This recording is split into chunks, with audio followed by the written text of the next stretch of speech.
Redditors who moved into a tiny house during the craze a while back. How's it going now?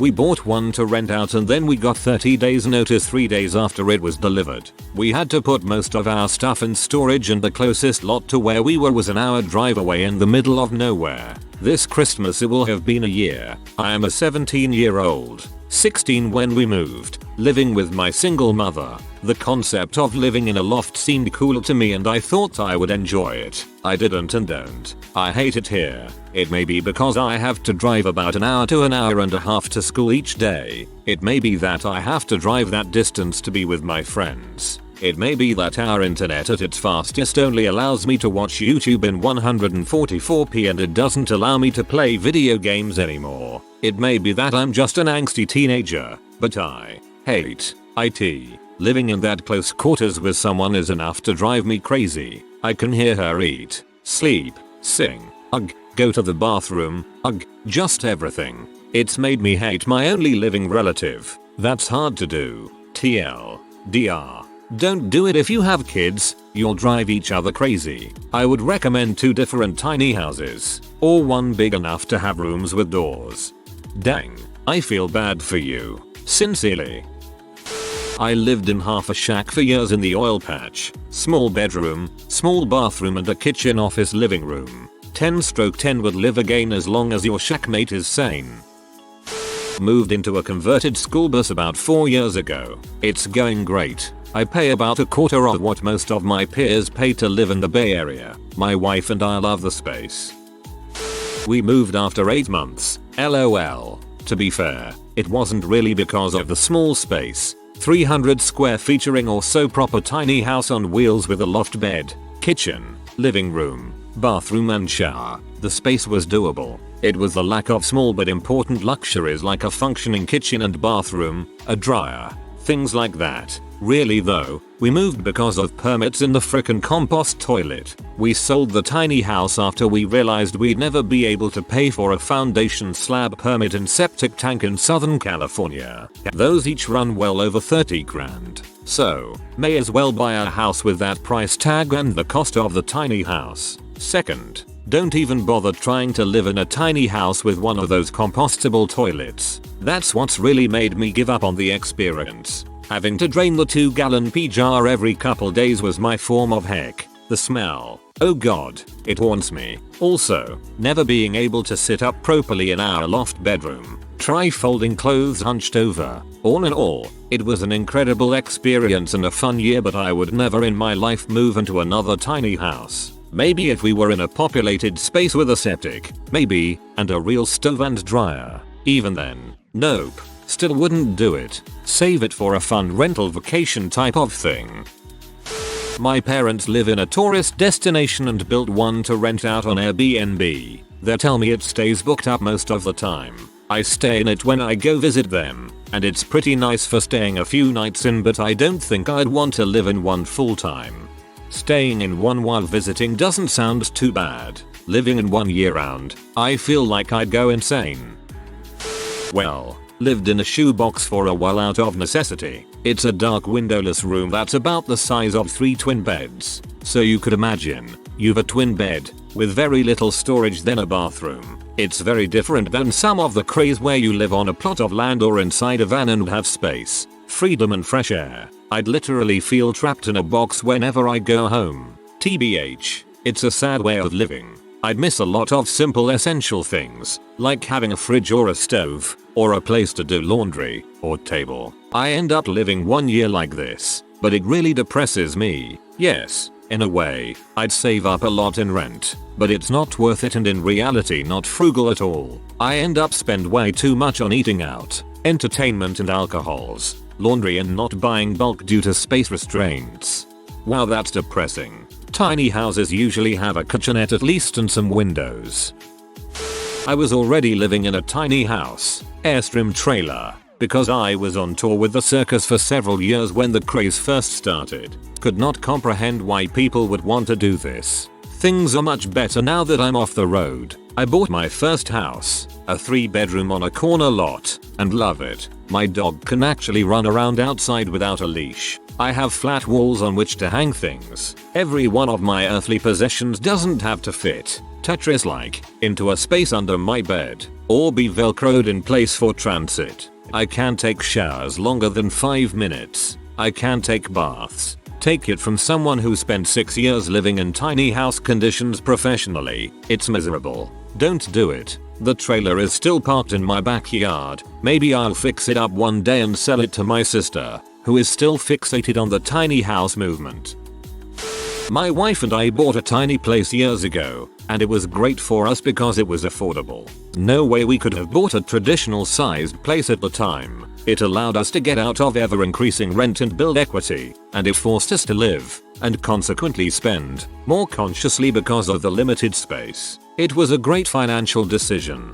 Then, as tiny houses got trendy, they started getting expensive, which defeats the entire point. I'd still recommend it, but only if you're getting in cheap, not an expensive, bougie, boutique tiny space. Living in a classic tiny house on wheels here. I bought the unfinished frame several years back and now live in the finished 170 square featuring including the sleeping loft house. There are pros and cons. It is not for everyone, but the shorter list of pros outweighs the cons for me. Pros: I have a house, my own house, no matter what. I greatly prefer living alone and can for much less than I otherwise could. It is plenty of space for one person and minimalist possessions, though I've essentially lived in a tent and am used to this lifestyle. It's cute AF and very homey. I can Airbnb it potentially down the road. Cons: instead of feeling greater freedom, I often feel less independent because I need help moving it, will probably be living on other people's property for a good while, etc. Sometimes it is a money sink, either due to maintenance, moving it, or expensive, uncommon appliances breaking. There are all sorts of laws about where you can park it that I generally just ignore. It's a pain and major stress to move. I would never use it to travel. You have to keep things very clean and organized. I rent a separate studio for my work, and I have a yoga membership in part to have better longer showers, which add to any rent. Since I built it with off-grid in mind, it is not equipped to be hooked up to city utilities. Thus I have to be very thrifty with my water usage so I don't have to fill up my water tank as often. Will eventually change this.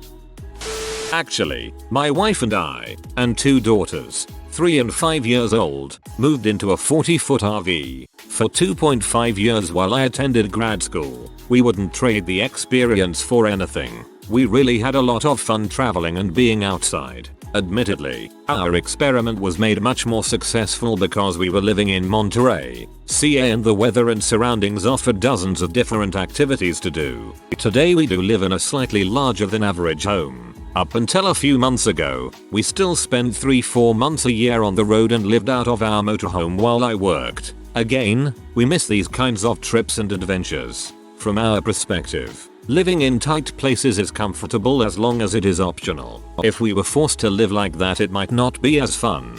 That said, my retirement plan includes living part-time in an RV, 6-9 months a year, and volunteering in the national park system. I look forward to embracing that lifestyle again. Okay, your 2.5 years is my dream. Also, I absolutely love Monterey. Such a perfect place. I lived in a storage pod hut for 7 months. It was the most glorious life experience ever. It was in Peoria, Utah, in the middle of Grand Escalante Monument, about 6 miles from the wave, 45 minutes from Antelope Canyon. Stepping outside was literally stepping out into the canyon landscape. I had limited Wi-Fi, 150 millibars daily cap, watched movies on VCR and illustrated shirt designs after a hard day's worth of ranch work. Disclaimer: bathroom and kitchen were separate buildings, kinda like at a Toccoa campground. So my story is just a self-indulgent answer than it is answering the post. I appreciate your self-awareness. It's still a thing. Personally, I could easily live in one, but the toilet need to be connected to a sewer line. The whole composting toilets thing is a deal breaker for me. I live in a small studio and I've lived here since 1999 when I was 19. I make more money and could easily move, but being single, I don't really need the extra space. I like living minimal and being debt free. Debt free is a dream I hope to soon realize. It feels like a jail cell. I've been in mine for 3 years now. Absolutely love it. No regrets whatsoever. I live in a 200 sq ft house with 3 cats, 2 dogs, and my boyfriend. My house and 5 acres of land are paid off and I don't have any bills. Life is good when you aren't in debt. It's the best decision I ever made. I'm so glad I didn't build a big house on my property, which is what I was planning on doing. The extra space is just not needed, which I didn't realize until I moved to the tiny house. It's easy to clean and maintain. Had a friend who was living with his wife in a rent-controlled apartment in Midtown Manhattan, and so he was paying something like $550 a month for a 2-bedroom apartment, which is insanely low for NYC. He and his wife got super into the tiny house craze, and so they decided to get rid of most of their non-essentials and moved into a tiny studio apartment. The studio apartment cost them $2,800 a month. And so even though they increased their rent by like 500%, they decided it was worth it as a big picture move to get rid of non-essentials and to live more modestly. The guy ended up knocking up his wife. They had a baby, tried living in their tiny studio but found it impossible. So they had to move out to a 2-bedroom apartment where they now pay something like $4,800 a month. So they went from having a 2BR apartment for $550 a month to now paying nearly $5,000 a month just because they got a little too excited about a trend. That guy is an idiot. Rent-controlled multi-BR apartments are freaking unicorns in Manhattan. It wasn't a tiny home, but it is a very small home. We tried to sell it, but everyone who traded complained that it was too small. Okay, you ready for this, balls? My sister and her husband are pretty crunchy granola people. She uses the word organic like it's a brand name. My sis is one of those big thinkers who is always coming up with a plan for some crap she wants to do with her life. Her husband is supremely cool and an incredible carpenter. Dude can build an entire house himself, more or less. At this point, they had 3 kids under 10 and a small dog. They spent $15K on a huge gooseneck trailer and another $20K to build a tiny house on it. Takes them about 3 years of Saturdays weekends to finish. Always talking about how great it's gonna be, etc etc. Keep in mind, it will end up being 185 sqft of living space after it has been furnished. With 3 children and a dog, they sold their 3,500 sqft home and moved into the tiny house. 5 months later, they are buying another regular house because my sister is over it. On to the next big thing. I mean, why are we even talking about tiny homes? That's so 5 months ago. Your sister sounds like a girl I used to work with. I loved following Instagram waiting to see the fail because I guess I'm an butthole. Anyway, I'm no longer on Instagram, but every now and then I think, no way the family of 5 made it in the tiny house while cloth diapering and both working. 0 chance. Not quite a tiny home, but similar. My so of almost 7 years and I moved into a homemade RV just about 2 years ago now. We built it inside of an old utilitarian box van. It's about 20 feet long and 8 feet wide. We have a queen-sized bed, a TV, a microwave, a fridge, a sink, a shower, and a toilet built in. There's some pictures in my post history if you feel like digging, but we've remodeled it since then.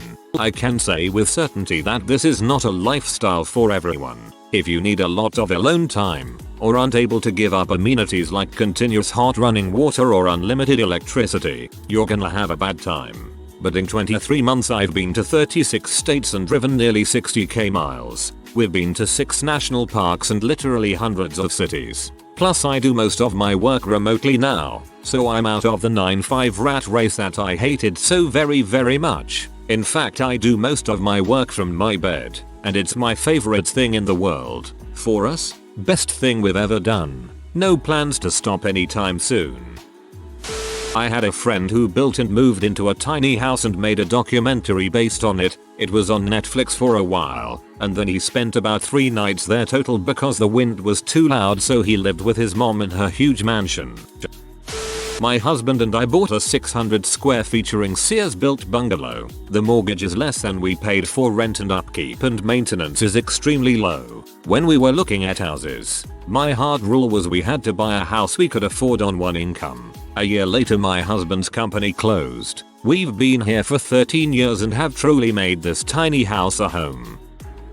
I totally get why people living on their own would commit to a tiny house. But whenever I saw those episodes on HGTV of rich families purposely building a tiny house for their spouse and teenage kids only to move it to the middle of nowhere for months, it just seemed so mean-spirited. Teens need privacy and don't want to live out your weird fantasy. Anybody here who did this against their will? How did it go?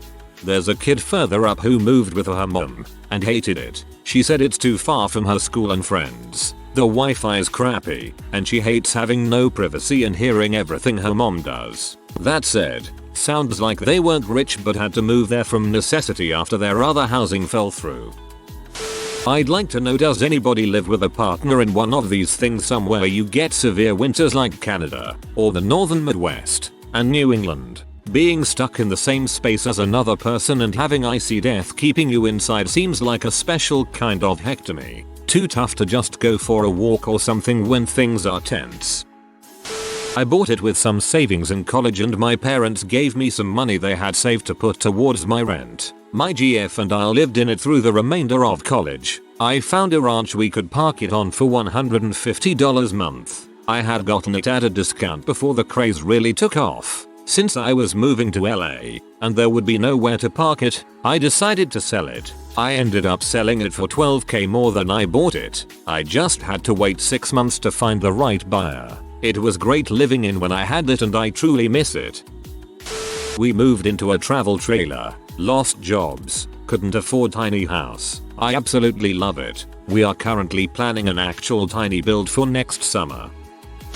I moved into one 3 years ago. We didn't have the money or borrowing power, new to country, to buy or build a full house, so we built tiny with cash. We got married, had a son, and have half moved into our full-size house on the same site just this month. Our kids is 2.5. We saved frick loads of money, so have only a $50,000 mortgage on a house worth over $700,000. We built ourselves, and should be mortgage free by the time I'm 30, husband 35. Pretty good for a country with a housing crisis. We honed our solar power system and will remain almost entirely solar powered in the big house, too, which is cool. It was getting tight the last few months with 3 of us and another on the way, but overall was more than worth it. Plan is to rent it on Airbnb and have it free when my family come to visit from overseas. A+, would recommend. I did a tiny house for just under 3 years. For me it was mostly just a fancy camper though. I'd get a location near a national park or such and set up for 4 or 5 months. On the pro side it was superior in terms of build quality and insulation to fifth wheels and things of that nature. On the downside, the aerodynamics were lacking and I saw many fifth wheels that had more volume, especially with their slidierets out, etc. In the summers and driving I wished I'd had the fifth wheel, but for say wanting to spend a winter up near Glacier National Park, I was glad I had it. Had neighbors and standard campers who were having issues with things freezing up, their heat not keeping up, etc. I had a nice toasty 72 inside. At the end of all that, when I was going to settle down, I parked it somewhere boring, figuring I could save on renting an apartment, and it got really old, really fast. If you're using it as a means to an end to say experience cross-country skiing and Wolverine tracking all winter in Glacier, 3 months on the coasts in Big Sur, etc., the fact it's tiny as frick is not so much of an issue. Better than a never-ending stream of hotel rooms. Once you're just parked on the edge of a major metro area doing your thing. Frick that. Back in 1996 my dad bought a school bus and deconverted it. We drove it from Texas to Oregon where we stayed in it for a summer while he worked as a NPS ranger. We parked it inside the park where he worked. I was 5 but I thought it was the coolest crap ever. We often cooked outside, bathed in the stream. Growing up I loved Little House on the Prairie, which is basically what I got a taste of. I still love camping to this day. 10/10 would do again. I was just reminiscing early today about the tiny house I lived in. It was certainly one of my happier times in life. I didn't have enough room in the house to take depression days. When your house isn't much bigger than a prison cell, Getting out is all you can think of, and to the contrary, I spend way too much of my free time sitting in my larger house, somewhere between being exhausted from all the extra work I have to do to afford said house, and wanting to get my money worth out of the house. Not super for depression. I'm thinking about getting a tiny place again. I'm in a 400 square foot place with my wife and 2 kids. It was always a temporary situation while we build another place. Been here 14 months. Initially it was easy, but now it's getting difficult. I suppose because we are very close to moving and want to be out. Winter was the hardest when weather meant you couldn't always get outside. By now I don't think anyone will see this, but I'm currently living in a tiny house in Alaska. Outhouse style. No shower, washer or dryer. I do have a small kitchen with a gas stovetop, a mini fridge and a sink for dishes and teeth brushing.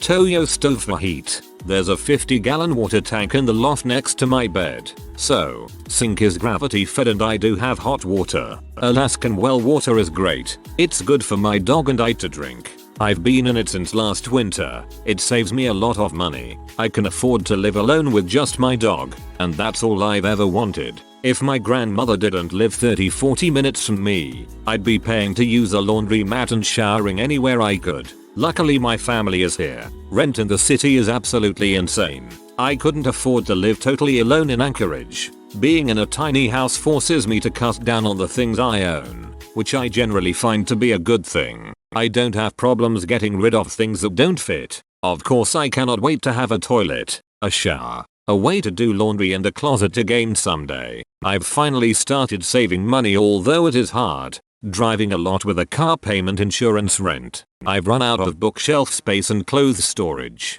But maybe I need to get rid of more of those things. Technically I never lived in a tiny house, but I had very close family who did. They were actually on the show Tiny House Big Living, and after a year my aunt really wanted to get out of the thing, but my uncle loved it so much. But as usual the wife is always right and decided to move to an actual house where they are living today. My partner and I rent a tiny home, approx 400 square feet. We have been here for about a year now and we love it. We are saving to one day be able to purchase our own home, and if we were able to, we would buy this one or one just like it. Both my partner and I have lived in small spaces before, growing up, so maybe that's why we're kinda used to it. I spent half my childhood living in a trailer, and my partner moved around to a few different houses as a kid but spent a few years living in a tiny flat above the dairy corner store that her parents owned. However, living in our tiny home is much different than the small spaces we lived in before. I don't see the tiny house movement as being the same as people living in trailers. First off, most trailers are made from cheap materials and are not optimized for space. Plus, most of them are quite ugly. Tiny houses are about using quality materials, creative spaces, and artistic features to make living in a tiny space feel like you're not missing out on anything. When we first moved into this tiny house, we were most concerned about the kitchen. We enjoy cooking, and this place only has 2 stove elements. It's gas, so not sure if they're still called elements, which we had never experienced before, and the landlord said it put a lot of people off. But think about it. When do you ever use more than 2 stove elements at the same time? And even if you do, wouldn't it be easy to work around that? Plus we have creative storage spaces for plates and bowls and stuff, and it felt good to give away some of the stuff we never used anyway. So yeah, we love our modern tiny house. If you are new to the channel, you can subscribe. I publish new videos every day. Until then, check another video.